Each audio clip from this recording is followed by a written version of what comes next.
کہ کسی شخص کا باتھ روم کی طرف منہ ہے تو اسے منع نہیں کرتا، اور اگر اس کا منہ گنبد خضرا کی طرف ہے تو بتا نا بات کیا ہے، ہمیں سمجھا، یا ہمیں سمجھا دے یا پھر ہم سے سمجھ لے۔ کہتے کوئی تبرک نہیں، کوئی برکت نہیں۔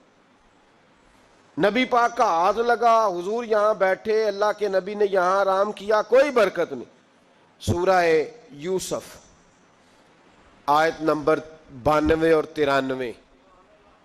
اللہ تعالیٰ آپ کو توفیق دے تو قرآن مجید کھول لیں، گھر جا کے کھول کے دیکھیں تو صحیح بھائی۔ اللہ تبارک و تعالیٰ کے نبیوں کا طریقہ، کوئی برکت نہیں جی، کوئی شے نہیں، کوئی بات چیت نہیں۔ قرآن مجید کی سورہ یوسف اور اس کی آیت نمبر 93۔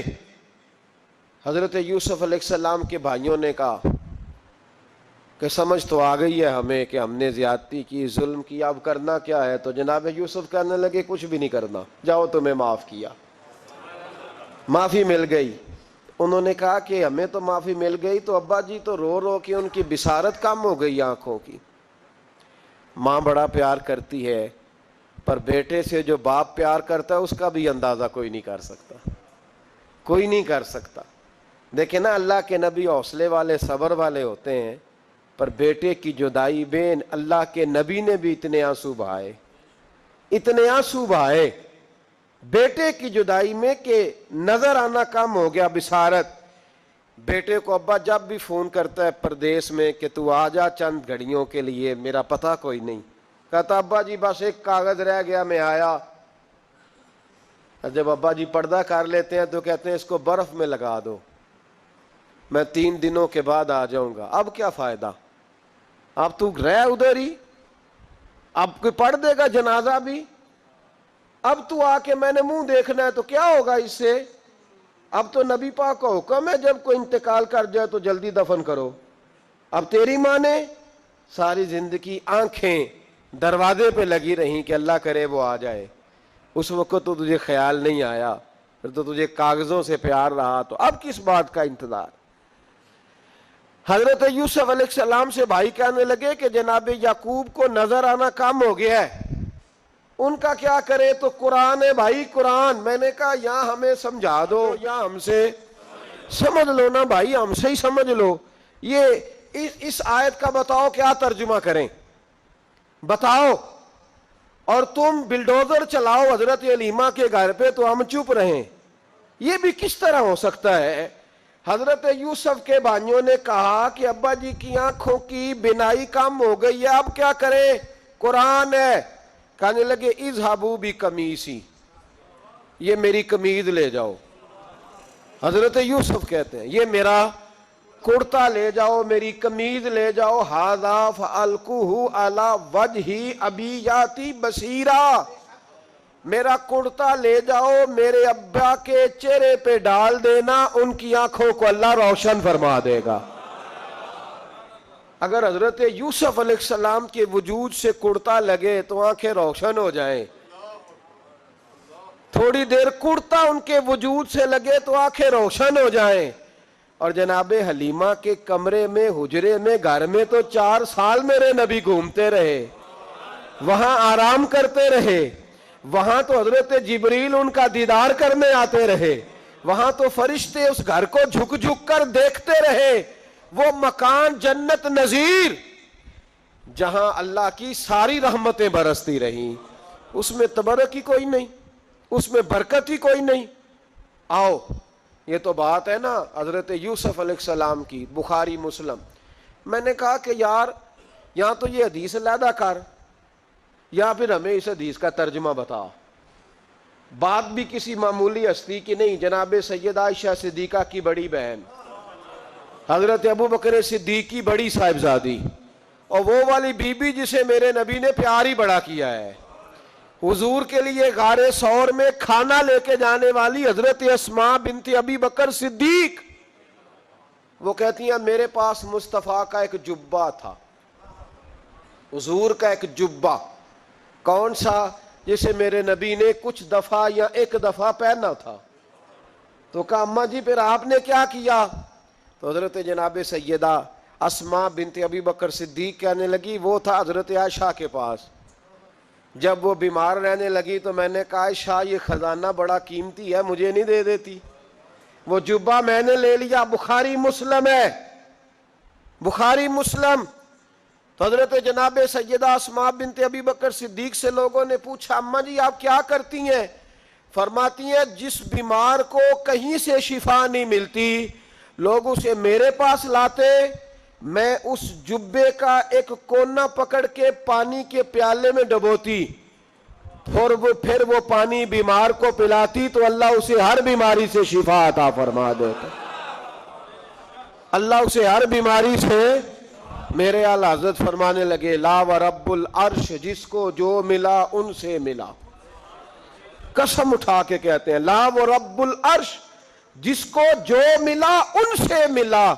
بٹتی ہے کونین میں نعمت رسول اللہ کی، بٹتی ہے کونین میں نعمت رسول اللہ کی، اور سورج الٹے پاؤں پلٹے، چاند اشارے سے ہو چاک، اندھے نجدی دیکھ لے قدرت رسول اللہ کی، اندھے نجدی دیکھ لے قدرت رسول اللہ کی صلی اللہ ہو۔ یار ہم کیا کریں، ہم کدھر جائیں؟ تو خطبہ پڑھتا ہے وہاں بیٹھ کر کے یہ ادھر نہ جاؤ کوئی برکت نہیں، معافی برکت، ادھر ہم کیا کریں؟ اچھا یہ تو بات تھی نا شفا کی۔ حضرت سہل بن سعد رضی اللہ تعالیٰ، یہ بھی بخاری ہے، یہ بھی بخاری ہے۔ حضرت سہل بن سعد کہتے ہیں ایک بی بی حضور کی بارگاہ میں آئی، اس نے آ کے حضور کی خدمت عالی مرتبت میں عرض کی حضور میں جب بھی آتی ہوں کرتا یہی پہنا ہوتا ہے آپ نے، یا رسول اللہ صلی اللہ علیہ وسلم، اور اس کو تو اتنے پیوند لگے ہیں کہ گنے نہیں جاتے، تو حضور اگر اجازت دے تو ایک کرتا نہ بنوا لوں آپ کے لیے؟ تو حضور نے فرمایا بنوا لے۔ وہ بی بی کرتا بنوا کے لائی، اس نے بڑی محبت سے بنایا۔ اس زمانے میں جو کوئی نقش و نگار ہوتے تھے اس نے سجائے اپنے انداز میں، اب اس نے پیار سے بنایا، محبت سے بنایا، یہ بھی باتیں صحیح ہیں، پر اصل جملہ جس سے مزہ آئے گا وہ یہ ہے، وہ اندیے میں بڑی ریج نہ بنایا، میں بڑی، اب اس میں جو درد ہے وہ میں اردو کا جملہ ڈھونڈ کے لاؤں تو ملتا نہیں مجھے، کہتی ہے میں ریج نہ بنایا، تو محبوب پاک کی بارگاہ میں لا کے تھال میں پیش کیا، حضور کی بارگاہ میں تھال میں۔ کچھ بندے زیادہ نیک ہو جاتے ہیں، سامنے والے کو پرہیزگاری کا مشورہ دیتے ہیں، کہتے کسی کو کوئی شے نہ لیا کرو، تو میں نے کہا اگر حضور لے لیں تو طلب کرنا منع ہے، لیکن قبول کرنا تو میرے مصطفیٰ کا طریقہ ہے۔ تو بھائی یہ ہمیں نہ اتنا ہی نیک بناؤ جتنا میرے رسول نے ہمیں بنایا ہے، دو قدم آگے بڑھ کے کچھ لوگ مشورے دیتے ہیں، یہ مشورہ درست نہیں۔ نبی پاک نے فرمایا تو کسی سے طلب نہ کر، لیکن اگر کوئی تیری طرف تحفہ بڑھائے تو اسے قبول کر، محبت میں اضافہ ہوگا۔ جب حضور قبول کرتے ہیں جو کائنات کو بانٹتے ہیں، تو پھر تو دوسرے پہ کیسے پابندی لگا سکتا ہے؟ میرے رسول کریم علیہ السلام کو اس نے پیش کیا، کہا حضور قبول کر لیں، حضور نے قبول کیا۔ اب حضور اس کا چہرہ دیکھنے لگے، مسکرا کے فرمایا تیرا دل کرتا ہوگا میں پہن کے بھی دکھاؤں، بے خبر ہو جو غلاموں سے وہ آقا کیا ہے، تیرا دل کر رہا ہوگا پہن کے دکھاؤں، تو کہا حضور دل یہی کرتا ہے، میں ٹھہر میں پہن کے آیا، قربان جائیں کیا اندازے۔ اچھا یہ سب کا نصیب بھی نہیں، یہ تبرک لینا، برکت لینا، لے کے آنا، یہ سب کا نصیب۔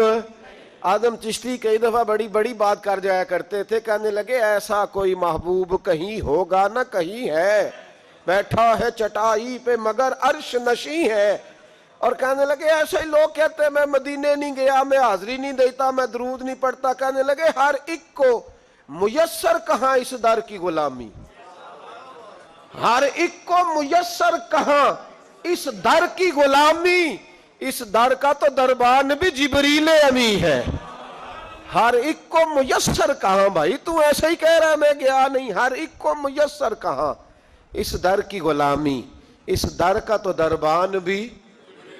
ایک جگہ کہنے لگے تمہارے رخسار کی تجلی تجلی نور سرمدی ہے، یہ مہر و ماں کی ضیا نہیں ہے، تمہارے چہرے کی روشنی ہے، وہ جلوائے ذات ذات حق سے جو سب سے پہلے جدا ہوا تھا، وہی بنا کشور رسالت۔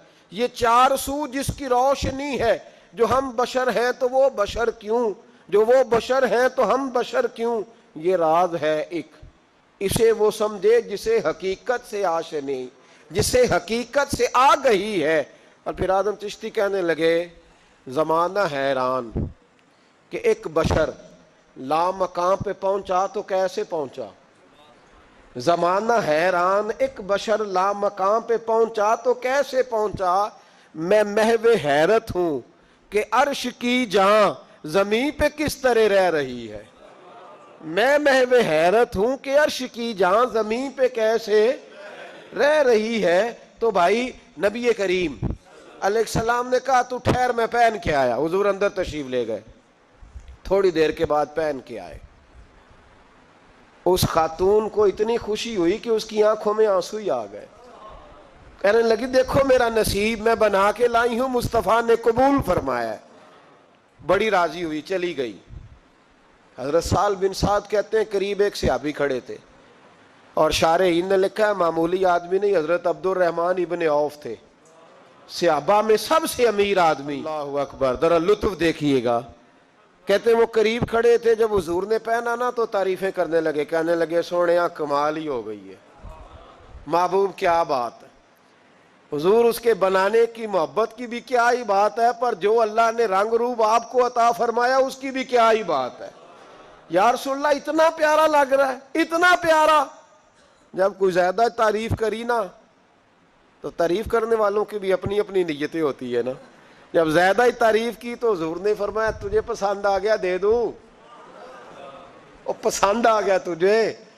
کچھ بندے سیانے ہوتے ہیں، پتا ہوتا ہے جو مرضی پہ آکھے دھیان ہی نہیں کرتا، جنہ مرضی تعریف کرو وہ کہتے تو لگا رہو مجھے پتا ہے تو کی پیار ہے، تو کہا پسند آ گیا ہے یا رسول اللہ بڑا، تو فرمایا چاہیے، کہا حضور مہربانی ہو جائے تو کیا ہی بات ہے۔ سرکار اندر گئے، وہ پرانا کرتا دوبارہ پہنا، اور میرے رسول پاک علیہ السلام نے اس کرتے کو اتارا، بخاری پڑھ رہا ہوں، اور نبی پاک نے لا کے دیا، فرمایا چل یار وہ بھی راضی ہو گئی یا تو بھی راضی ہو جا، چل دونوں ہی راضی ہو جائیں، وہ بھی راضی ہو کے گئی تو بھی راضی ہو کے جا۔ اس کو دیا، حضور چلے گئے، صحابہ بعد میں اس صحابی کے پیچھے کہنے لگے یار تو تگڑا بندہ ہے، تجھے ضرورت ہی نہیں تھی، اور حضور علیہ السلام نے بڑی مشکل سے قبول کیا۔ حضور تو کسی کی طرف توجہ ہی نہیں کرتے، طلب ہی نہیں کرتے، یہ والا خیال ہی، اور اگر آج حضور نے قبول کیا اور اتنا پیارا لگا تو تجھ سے برداشت ہی نہیں ہوا، کس طرح کا آدمی ہے تو۔ جب لوگ اس کے گرد اکٹھے ہوئے تو حضرت عبد الرحمن ابن عوف کی آنکھوں میں آنسو آ گئے، کہنے لگے میرے بھولے دوستو تمہیں غلطی لگ گئی، تمہارا کیا خیال ہے میں نے ولیمے پہ پہننے کے لیے لیا ہے، تمہارا کیا خیال ہے شادی کی دعوت میں پہنوں گا، تم کیا سمجھتے ہو عید والے دن پہنوں گا۔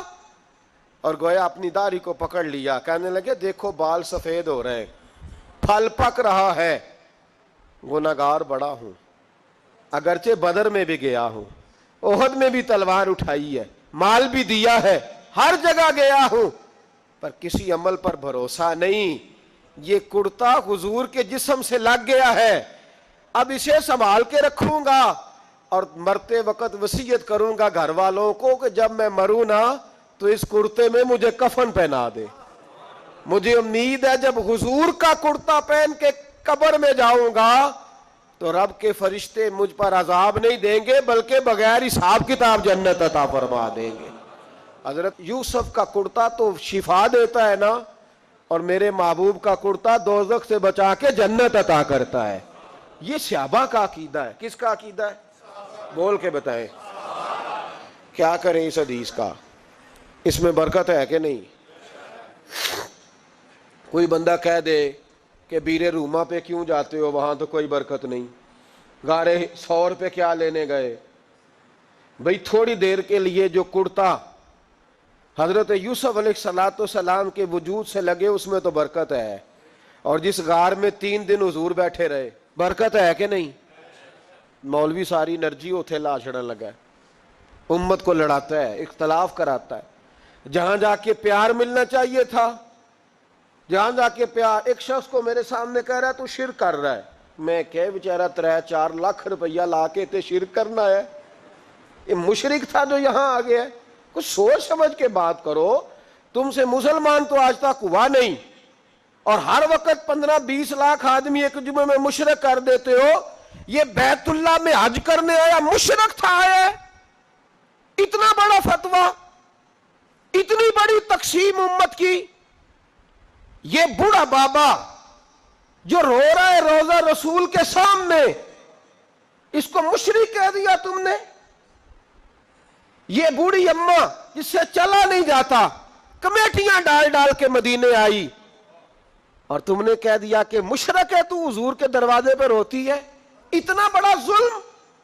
یاد رکھو، اگر صحابہ حضور کے کرتے کا دھون پیئیں تو انہیں شفا ملے تو شرک نہیں ہوتا، بلکہ بریلی کے امام کہتے ہیں جس کے تلووں کا دھون ہے آب حیات، کہتے ہیں ہمیشہ کی شفا ملے گی، آب حیات، موت ہی نہیں آئے گی۔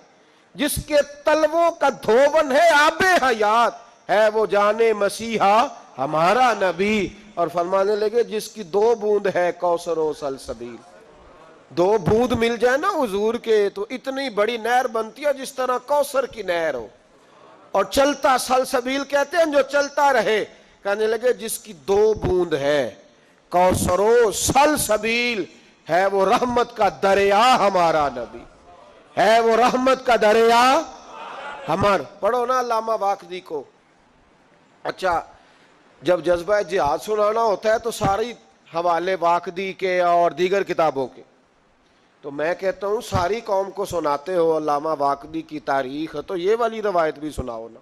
درد سے بول رہا ہوں، درد سے، یہ والی روایت بھی سناؤ۔ علامہ واقدی نے یہ بھی تو لکھی ہے نا، یہ تو بتاتے ہو کہ وہ نفل چھوڑ کے جہاد کرنے گئے، وہ 27 سال جہاد میں رہے، تو یہ بھی بتاؤ نا جہاد کا پس منظر۔ حضرت عرفہ بن ربی حضور کے غلام ہے، وہ روایت کرتے ہیں، کہتے ہیں جب جبلہ اہم کے خلاف ہم لڑنے گئے تو روم کی فوجیں بھی تھی اور عرب کے دیگر قبائل کی فوجیں بھی۔ کہتے ہیں ہمارے سپہ سالار کا نام حضرت خالد بن ولید تھا، معمولی آدمی نہیں، جسے نبی پاک نے فرمایا یہ اللہ کی تلوار ہے، سیف اللہ۔ خالد بن ولید سپہ سالار تھے، لیکن کہتے ہیں کہ ہم نے ذرا سا حملہ کیا تو انہوں نے اتنی سخت ہم پر مزاحمت کی کہ مسلمان کہنے لگے آج بچ کے نہیں جائیں گے۔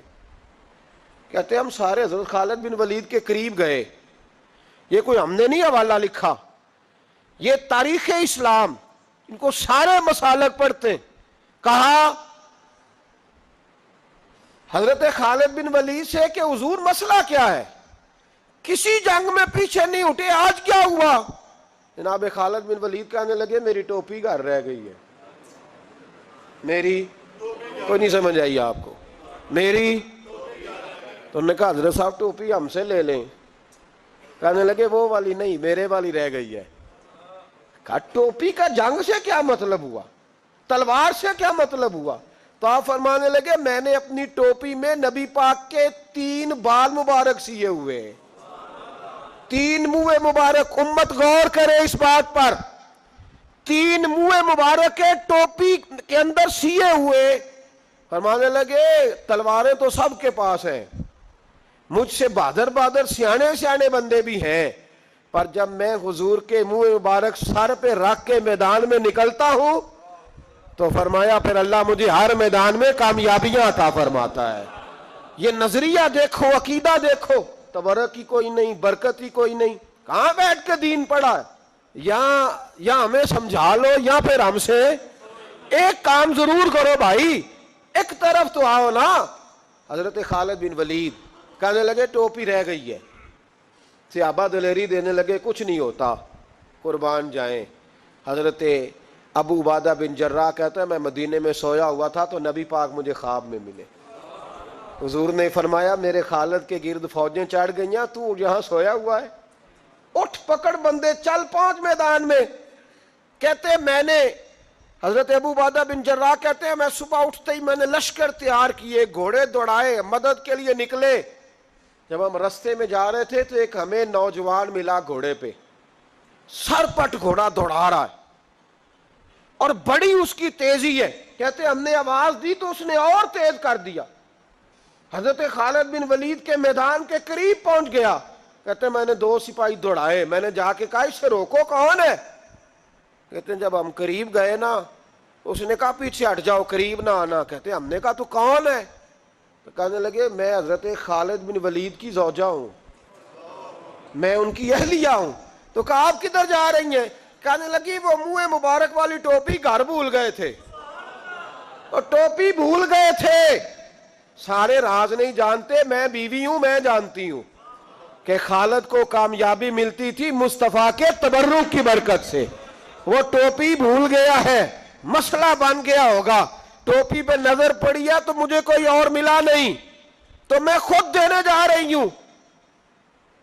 حضرت ابو عبیدہ بن جراح کہتے ہیں ہم نے کہا کہ ہمیں دے دو بہن، ہم دے دیں گے۔ کہنے لگے نہیں، ہمیں پتہ ہے اس کا ادب کس طرح کرنا ہے، کیونکہ ہمارے گھر میں رہتی ہے تو ہمیں پتہ ہے ادب۔ اور یارو اگر یہ ذائقہ ہی نہیں تو پھر تجھے حضور کی عزت کا پتہ ہی نہیں، اگر تو حضور کے تبرک سے آشنا ہی نہیں پھر تجھے پتہ ہی نہیں رسول اللہ کے مقام کا۔ اقبال کہنے لگے اگر باؤ نہ رسیدی تمام بھول حدیث، اگر تو حضور کے قدموں تک نہیں پہنچا پھر تو ابو لہب کے کھاتے میں جائیں گی تیری نمازیں۔ میرے مصطفیٰ کریم سید عالم صلی اللہ علیہ وسلم کی وہ ٹوپی لے کر زوجہ کہنے لگی تمہیں ادب کا نہیں پتا، میں ہی جاؤں گی۔ کہا چلو، کہتی وہ دوڑی گئیں۔ حضرت خالد بن ولید کہتے ہیں اچانک میری نظر پڑی تو کافروں کی فوج تنی ہوئی تھی، وہ ٹوٹنے لگی اور ایک شاہ سوار دوڑا آ رہا ہے۔ تو میں نے کہا یہ اکیلا جوان اور صفے کاٹتا آ رہا ہے، ہم لڑ رہے تھے تو یہ فوج ہم پر چڑھ آئی تھی، اکیلا جوان۔ کہتے ہیں جب وہ جوان قریب آیا تو حضرت خالد بن ولید کہنے لگے او جوان تو کون ہے؟ اکیلے نے سب کھول دی۔ تو کہتے ہیں زوجہ بول کے کہنے لگی نہیں، مسئلہ جوان کا یا کمزور کا نہیں، خالد مسئلہ یہ ہے کہ ٹوپی آج میرے پاس ہے، مسئلہ یہ ہے کہ ٹوپی آج اصل شے میرے پاس ہے، تو اس لیے صفے کاٹتی جا رہی ہوں، ورنہ مجھے تو چھری بڑی مشکل سے چلانی آتی ہے۔ ٹوپی آج میرے پاس ہے، یہ ہے ارض جنت، یہ طیبہ کی زمین ہے، جنت بھی یہی، مال کے جنت بھی یہی ہے، یہ میرے محبوب پاک کے تبرک کی برکت ہے۔ حضرت خالد بن ولید رضی اللہ تعالیٰ عنہ کو زوجہ کہنے لگی ٹوپی آ گئی ہے، ٹوپی آئی ہے تو سمجھ لو فتح بھی آ گئی ہے۔ حضرت خالد بن ولید نے ٹوپی پہنی، اتنی دیر میں حضرت ابو عبیدہ بن جراح بھی آ گئے، کہنے لگے تگڑے رہنا، پہنچ گئے ہیں۔ تو حضرت خالد بن ولید کہنے لگے نام بھی پہنچتے تو خیر تھی، اب مصطفیٰ کے بال مبارک پہنچ گئے، اب حضور کے منہ مبارک۔ او بھائیو یہ تبرک حضور جہاں رکے، صحیح بخاری، صحیح بخاری، صحیح بخاری حوالہ میرے ذمے۔ تو مسجد نبی کی دیوار نہیں نہ چومنے دیتا، تو حضرت حلیمہ کے گھر کا بوسہ نہیں نہ لینے دیتا۔ صحیح بخاری، حضرت عبداللہ ابن عمر مدینے کے مفتی، جنہیں میرے نبی پاک نے فرمایا راجل صالح، یہ نیک آدمی ہے، وہ جب جاتے تھے نا بیت اللہ شریف مکہ معظمہ تو وہ جگہ ڈھونڈ ڈھونڈ کے نماز پڑھتے تھے جہاں میرے نبی نے نماز پڑھی ہے۔ سارا بیت اللہ حرم نہیں، لیکن وہ جگہ ڈھونڈ ڈھونڈ کے جہاں میرے رسول نے نماز پڑھی ہے، حضور نے جہاں نماز پڑھی۔ بھائیو اگر حضور علیہ السلام کے قدموں کی مٹی سے پیار ہوگا تبھی تو مصطفیٰ سے ہوگا، لیکن یہاں یہ ظلم ہے امت کے ساتھ، یہ زیادتی ہے۔ میں کہتا ہوں کہ یہاں ہمیں بتاؤ ان حدیثوں کا کیا ترجمہ کریں، قرآن مجید کی ان آیات کا کیا ترجمہ۔ حضرت ام سلمہ حضور کی زوجہ ہیں، بخاری مسلم، ان کے پاس حضور کا ایک بال مبارک تھا، چاندی کی ڈبیا میں بند کر کے رکھا ہوا تھا، جو لا علاج مریض ہوتا وہ حضرت ام سلمہ کے پاس لایا جاتا، وہ کہتی پیالے میں تھوڑا پانی لاؤ، پیالے میں پانی آتا تو وہ منہ مبارک کو پیالے میں ذرا بھگو دیتی، کہتی لو پی لو، اللہ شفا عطا کر دے گا۔ لا الہ حضرت انس بن مالک 10 سال حضور کی نوکری کی. لوگ پوچھتے انس کیا کمایا ہے؟ کہنے لگے جو کمایا ہے وہ صندوق میں بند کر کے رکھا ہے. 10 سال نوکری کی نبی پاک, جو کمایا بند کر کے. انتقال کا وقت آیا تو حضرت ثابت بنانی کو بلایا, آپ کے شاگرد تھے. کہنے لگے جب بکسا کھول کے لا. کھول کے لائے تو ایک ڈبیا نکلی, فرمایا اسے بھی کھول. جب اسے بھی کھولا ایک منہ مبارک نکلا. کل زندگی کی کمائی, نبی پاک کا اقبال مبارک. کہا اس کا کیا کرنا ہے؟ فرمانے لگے جب مر جاؤں نا غسل دے کے تو میری منہ کھول کے زبان کے نیچے رکھ دینا. حضور اس کا کیا فائدہ؟ فرمایا جب فرشتے حساب لینے آئیں گے من ربو کا بولیں گے, پہلا لفظ کہنے کے لیے منہ کھولوں گا تو سامنے حضور کا منہ مبارک ہوگا. پس مردن فرشتوں نے جو تلاشی لی تو کیا نکلا؟ فقط ایک دل کے گوشے سے خیال مصطفیٰ نکلا. اور میرے اعلیٰ حضرت مشورہ دیتے ہیں, کہتے ہیں لحد میں عشق رخ شاہ کا داغ لے کے چلے. ہم نے اندھیری رات سنی تھی چراغ لے کے چلے. حضور کے تبع اس پر سینکڑوں دلائل ہیں, سینکڑوں, اس پر 20 متواتر اور صحیح حدیثیں, لیکن لوگ ظلم کرتے ہیں, زیادتی کرتے ہیں. نبی پاک دیکھیں نا, ہمارے کسی نوجوان کو آج میں کہوں نا ایم اے بی ایڈ کو کہ وہ کسی آدمی نے سالن میں تھوک دیا ہے, کہے گا نہیں میں نے کھانا ہی نہیں. ہمارے بچے اس کو لوگ نفاست سمجھتے ہیں, حالانکہ بزرگوں کے جھوٹے میں شفا ہوتی ہے. امام راضی فرمایا کرتے تھے کسی نیک کا جھوٹا کھا, اللہ تیرے حافظے کو مضبوط کر دے گا. لیکن ان چونکہ سب تو نیک اسی ہاں, ساڈا کھائے جنہیں کھانا ہے, اسی کھلی کسے دا کھائیے. سب سے سیانے تو ہم خود ہیں, اس لیے کوئی کھائے ہمارا. یہ کیسے ہو سکتا ہے؟ سنو, وہ آپ نے حدیث سنی ہے نا کہ 70 صحابہ تھے اور ایک دودھ کا پیالہ تھا, تو حضور نے 70 کو پلایا تو 71ویں نمبر پر پیا. مصطفیٰ کریم نے فرمایا اگر میں اللہ کا رسول ہو کے 70 غلاموں کا جھوٹا پیتا ہوں تو بتا تیرا. یہ بخاری مسلم ہے. لیکن اب ہماری نفاست پسندیوں کے رنگ بھی نالے ہیں نا, انہیں روٹی کھا لئیے. اور اکثر اگر آپ ناراض نہ ہو تو بات کرنی پڑتی ہے, جب سامنے آ جاتی ہے تو کرنی پڑتی ہے. امیر کا جھوٹا ہو تو پھر خیر ہے, اگر غریب کا ہو تو جی چور صاحب تو پیے اور دے دیو, تو یہ ماڑے دا ہاتھ لگ گیا کہ تو ہو کے لیا. یہ ظلم ہے, یہ زیادتی ہے. اس کا مطلب ہے نفاستیں بھی اب دولتوں سے آئیں گی, دولت سے آئے گی. معاذ اللہ. بہرحال عنوان نہیں, حضرت جابر بن عبداللہ رضی اللہ تعالی عنہ, بخاری مسلم ہے, کہتے ہیں جب خندق کی جنگ ہو رہی تھی نا, غربت بڑی تھی, قحط بڑا تھا, صحابہ پریشان تھے, 2-2 3-3 پتھر پیٹ پہ باندھے ہوئے. میں حضور کو دیکھ کے گھر آیا تو زوجہ سے کہا بھلی مانس کچھ ہے کھانے کی؟ کہنے لگی تھوڑے سے جوں ہیں. تو میں نے کہا پیسو گی تو کتنی روٹیاں بنے گی؟ کہنے لگی 2-3. 4 بن جائیں گی. کہنے لگے سالن. تو زوجہ کہنے لگی اگر وہ بکری کا بچہ ذبح کرو تو 3-4 بندوں کا سالن بھی بن جائے گا. کہتے میں نے اسے ذبح کیا, بیوی سے کہا تو جاؤ پیس.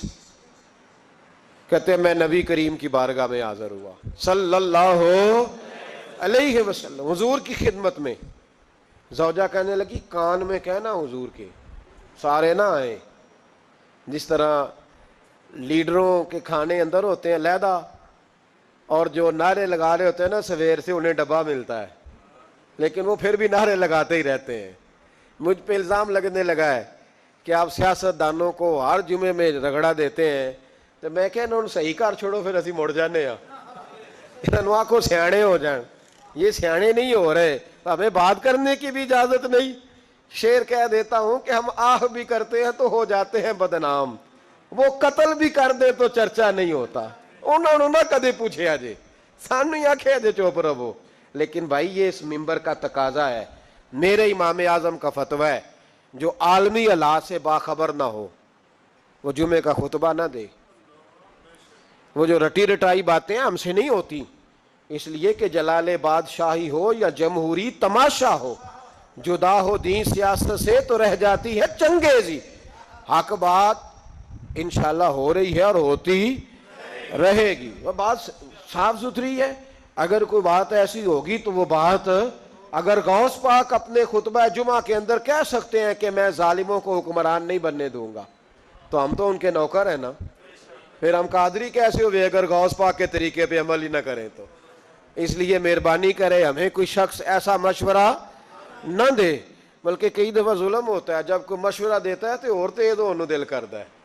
اس لیے مہربانی کریں ایسی کوئی مشاورت نہ کریں. بالکل جو غلط بات کرے گا اس پہ ہم بولیں گے، اور آہستہ آہستہ نہیں، کھل کھلا کے بولیں گے. بالکل بولیں گے. اس لیے کہ اللہ نے زبان دی ہے، وہ کسی وڈیرے کے قدموں میں بیٹھنے کے لیے نہیں دی، وہ رسول اللہ کے ترانے پڑھنے کے لیے دی ہے.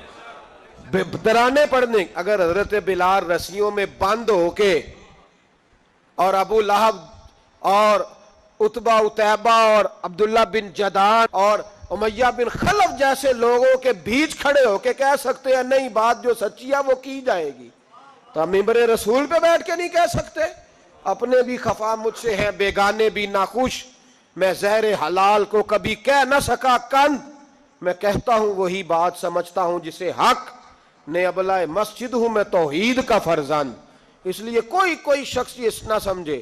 ہاں یہ بات علیحدہ ہے کہ ہمارا سیاسی ایجنڈا کوئی نہیں، ہمارا ایجنڈا رسول اللہ کی نوکری ہے صلی اللہ علیہ. سیاسی ایجنڈا کوئی نہیں. اللہ کے وجہ کی محبت تو سیاست کا چلن چھوڑ دیا. ہم اگر عشق نہ کرتے تو حکومت کرتے، وہ بات علیحدہ ہے. بہرحال عام دام برسر مطلب حضرت جابر بن عبداللہ رضی اللہ تعالیٰ عنہ کہتے ہیں زوجہ نے کہا کان میں کھانا. میں نے کان میں جا کے کہا حضور 2-4 بندوں کی روٹی ہے، آ جائیں کھانا کھا لیں. وہ والا رنگ نہیں تھا نا کہ لیڈروں کا کھانا اور کارکنوں کا کھانا چلو اور گل کر لینے. پیران دی یخنی تے روٹیاں پہ ہو کے کہندے حضرت جی بیمار نے تے مرید لنگر کھانے دے جی شفا ہے. تے میں کہا تم ہی کھا مار تینوں بھی شفا ہو جائے گی. تو اپنے لیے اتنے چوری پکائی اندر.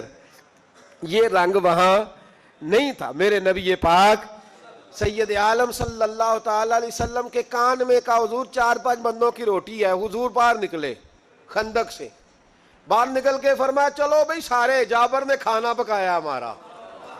حضرت جابر کہتے ہیں میں نے دوڑ لگائی گھر آ گیا، اور میں نے کہا تجھے تیری مار ہوئے، حضور تو 1000 سے زیادہ بندہ لے کے آ رہے. تو کہتی تو نے کہا نہیں تھا نبی پاک سے 4-5 بندوں کا ہے. حضرت جابر کی زوجہ کا عقیدہ سنو.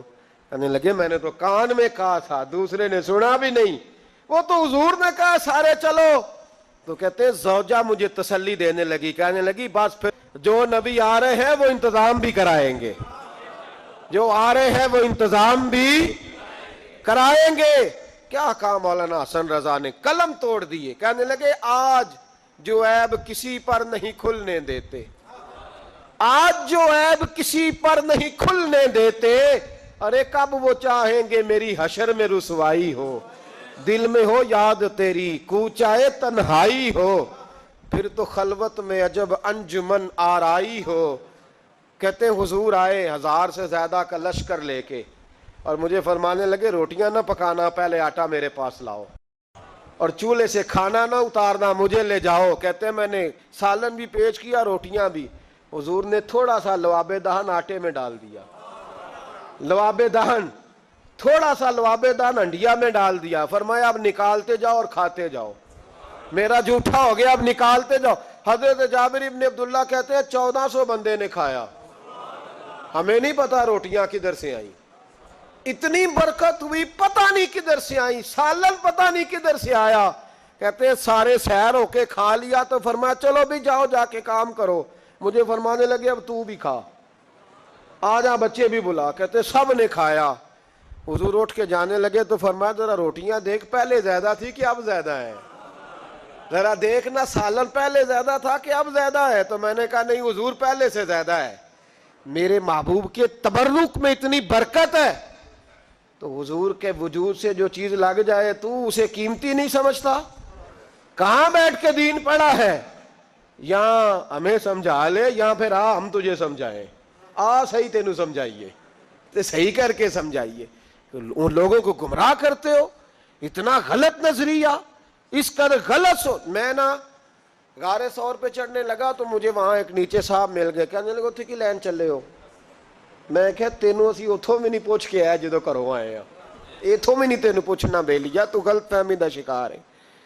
کہنے لگا وہ تو حضور تو کام سے گئے تھے, اب آپ کو کیا کام ہے؟ میں کہ ایسے لئے ٹائم نہیں تیرے نہ گل کرن دا, اس واسطے کہ سانوں تے غار ثور پہ یاد ہوندی ہے. واپس آ گئے, عام آدمی تھا, خیر وہ کہیں سے آیا ہوا تھا, اردو بولتا تھا. تو میں ایک عمرہ کرنے کے لیے جارانہ سے واپس آیا تو طواف ہم کر رہے تھے, وہ بھی مجھے نظر آ گیا دوڑتا ہوا. میں انہوں باز مار لی, میں کیا حضرت حاضرہ تے پانیاں سے دوڑیا سان تے تو کا تو چھالا ماری پھر دے او پیا ہی کولر تے جا پی رام کر جا کے. کہندے نہیں انہاں دی ادا تے ادا کرنی ہے. تو میں کہ اگر تو حضرت حاجرہ دی ادا کرنی تے اسی حضرت ابو بکر صدیق دی ادا کرنی. عجیب آدمی ہے بھائی تو, عجیب بات ہے. لوگوں کا فلسفہ اپنا اپنا, اور پھر پکڑے ہم کہ اس بندے کو جو جواب نہ دے سکے. ایسا نہ کرو, یہ زیادتی ہے. امت کو اکٹھا کرو, اتفاق. یہ مجھ سے سوال کئی جمعے سے ہو رہا تھا. میں اصل میں نا ان موضوعات کو چھیڑتا نہیں, میری طبیعت اور ہے. لیکن کوئی بندہ یہ نہ سمجھے کہ ہمیں جواب نہیں آتا. یہ سوال اٹھا تھا, کوئی یہ نہ سمجھے کہ ہمیں جواب اللہ کے فضل سے, اللہ کے فضل سے. یہ قرآن مجید پڑھا ہے, یہ مسجد ہے, یہ جمعے کا دن ہے. ہم بات صرف وہ کرتے ہیں جس میں ضمیر اجازت دیتا ہے. اس لیے کہ سدا تو نہیں نہ رہنا, پتہ نہیں صبح اٹھ سو کے اٹھنا ہے کہ نہیں اٹھنا, تو قوم کو گمراہ کر کے دین کے نام پہ جانا کدھر ہے.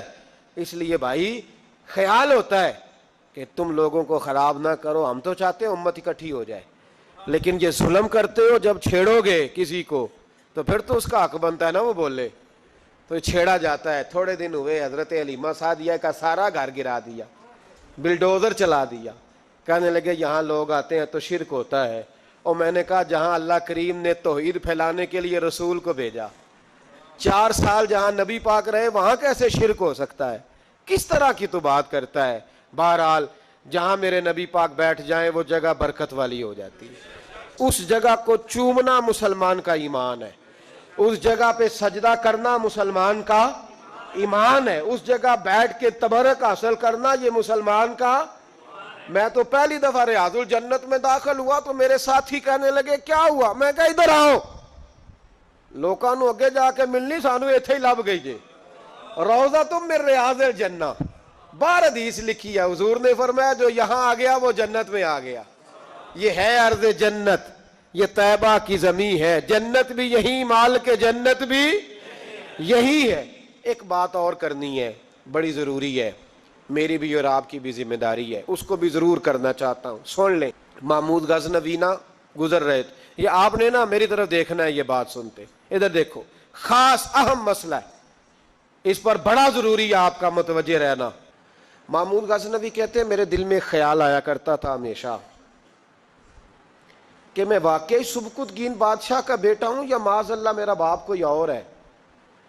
اور ایک خیال مجھے آتا تھا کہ قیامت واقعی قائم ہوگی, شک رہتا.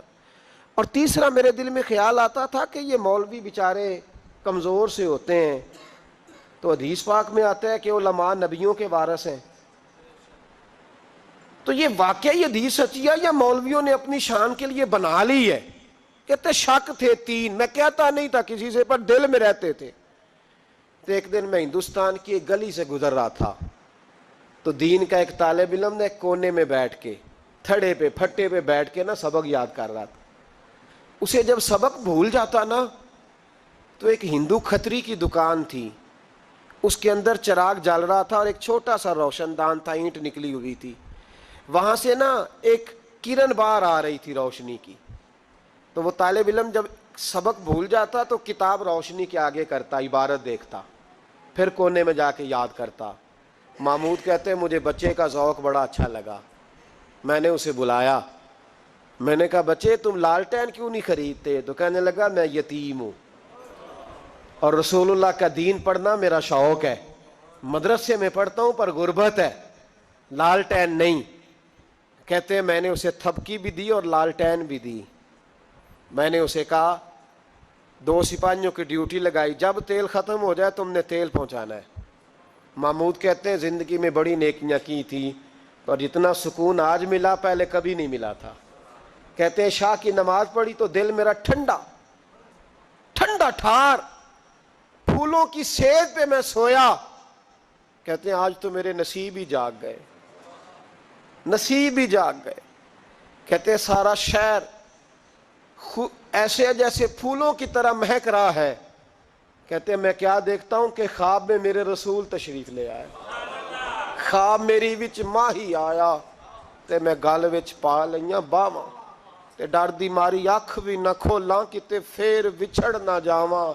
اور کسی شخص نے کہا تھا چیر ہویا مینو ترلے لیندیاں کدی موڑ میرے ول واگاں.